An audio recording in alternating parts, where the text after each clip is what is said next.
Hello guys, welcome to my channel. I hope you all are fine. तो आज কি দেখাবো, আজ দেখাবো চিংড়ি মাছ বাটা। তো চিংড়ি মাছ বাটা অনেকেই জানো, আবার অনেকে জানো না। যারা জানো না তারা অবশ্যই দেখো, আর যারা জানো তারাও দেখো আমি কিভাবে বানাচ্ছি। এখানে আমি নিয়ে নিয়েছি চিংড়ি মাছ। এখানে অনেক চিংড়ি মাছের মাথাগুলোকে আলাদা করে নিয়েছি। আর চিংড়ি মাছ মাথা বাটা শুধু হয়, তা আমি এখানে চিংড়ি মাছও নিয়েছি, চিংড়ি মাছের মাথাগুলোও রয়েছে। তো এবার সবার প্রথমে চিংড়ি মাছগুলোকে ভালো করে ধুয়ে নিয়েছি। এবার এগুলোকে একটু ফ্রাই করে নেব।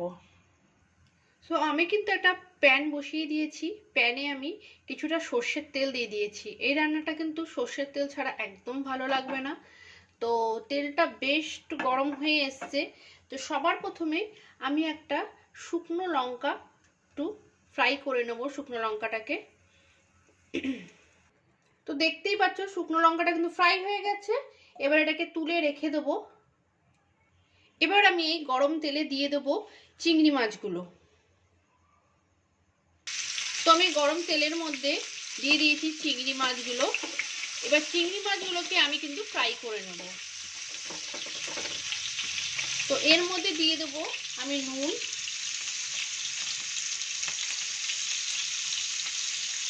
দিয়ে দিচ্ছি নুন, আর দিয়ে দেবো হলুদ। নুন আর হলুদ দিয়ে চিংড়ি মাছটাকে কিন্তু ফ্রাই করে নেব।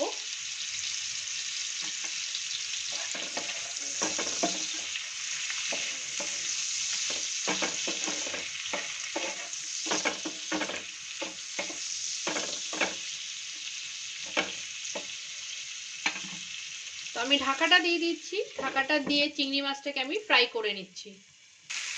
তো চিংড়ি মাছ ভাজাটা কিন্তু অলমোস্ট হয়ে এসছে, আর একটু ফ্রাই করে নেব। তো ততক্ষণ তোমাদের দেখিয়ে দিই এর সাথে কি কি ইনগ্রেডিয়েন্টস লাগবে। তো চিংড়ি মাছ বাটা করার জন্য কি কি ইনগ্রেডিয়েন্টস লাগবে, আমি এখানে একটা বড় সাইজের পেঁয়াজ নিয়ে নিয়েছি, সেটাকে রাফলি চপ করে নিয়েছি। এখানে নিয়ে নিয়েছি 6 থেকে 7টা রসুন। রসুনগুলোকে ঠিক এইভাবে চপ করে নিয়েছি। আর লঙ্কা নিয়ে নিয়েছি, ঝালটা নিজেদের স্বাদ মতন নেবে। লঙ্কাগুলোকে আমি দুভাগ করে কেটে নিয়েছি। এখানে নিয়ে নিয়েছি 1 চামচ কালো জিরে।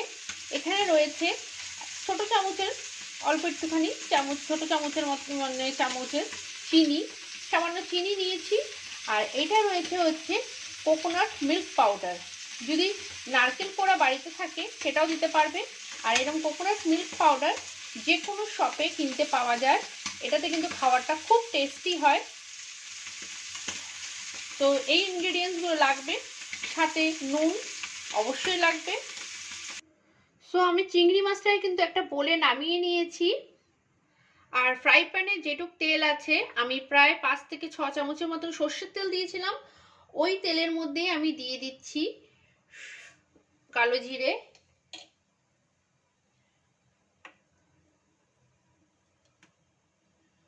সবার প্রথমে দিয়ে দিলাম কালো জিরে, তারপর দিয়ে দিচ্ছি রসুন,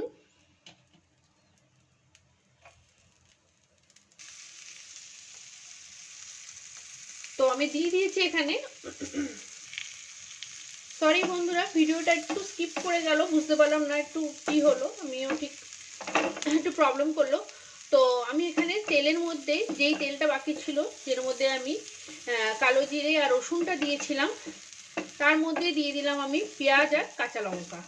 তো পেঁয়াজ আর কাঁচা লঙ্কাটা ভালো করে ফ্রাই করে নেব। এটা খেতে কিন্তু খুবই ভালো লাগে গরম গরম ভাত দিয়ে। আর চিংড়ি মাছ প্রায় সবার প্রিয়, বাচ্চাদেরও খুবই ভালো লাগে। তো না করলে ঘরে একবার ট্রাই করে দেখো। আর ভিডিওটা ভালো লাগলে প্লিজ একটা লাইক কিন্তু অবশ্যই তোমাদের থেকে চাই। আর চ্যানেলটাকে সাবস্ক্রাইব অবশ্যই করো। আমি নিত্য নতুন রেসিপি আপলোড করছি, বেল আইকনটা ক্লিক করতে কিন্তু ভুলো না। তো আমি এগুলোকে একটু ভালো করে ফ্রাই করে নেব। তো বেশ অলমোস্ট ফ্রাই হয়ে এসছে। এবার এর মধ্যে আমি আবার দিয়ে দিলাম চিংড়ি মাছগুলো। দিয়ে আমি আবার ভালো করে কিছুক্ষণ সব নাড়িয়ে চাড়িয়ে নেব। ফ্লেমটা কিন্তু মিডিয়ামে রয়েছে, মিডিয়ামেই রান্নাটা করছি।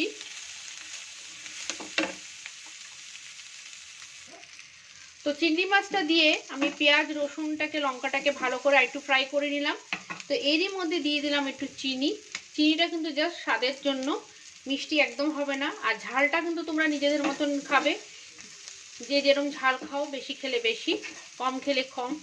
আর নুনটাও নিজেদের স্বাদ মতন দেবে।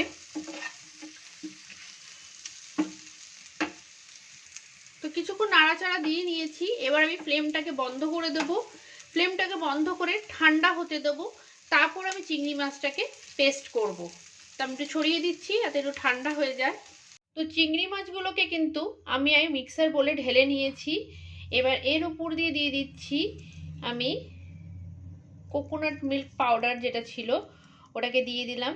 দিয়ে এবার মিক্সার বোলটাকে নিয়ে মিক্সিংয়ে রেখে আমি পেস্ট করে নেব।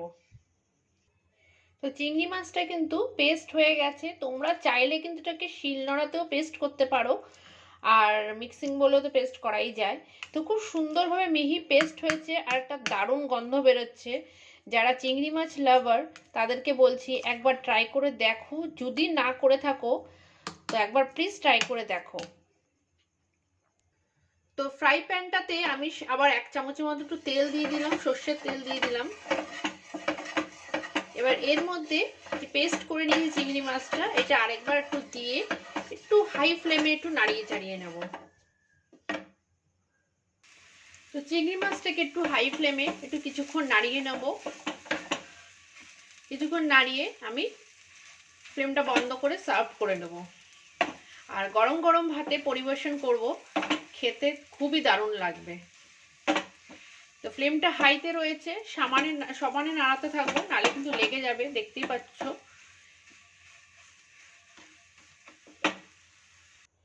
সো আমি একটা প্লেটে কিন্তু সার্ভ করে নিয়েছি।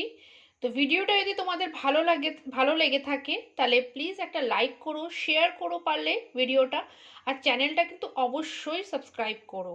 আর বেল আইকনটা ক্লিক করতে ভুলো না, আমি নিত্য নতুন রেসিপি আপলোড করছি। বেল আইকনটা প্লিজ ক্লিক করতে ভুলো না। Support me. আমার সঙ্গে এতক্ষণ থাকার জন্য, আমার ভিডিও এতক্ষণ দেখার জন্য অনেক অনেক ধন্যবাদ। Thank you.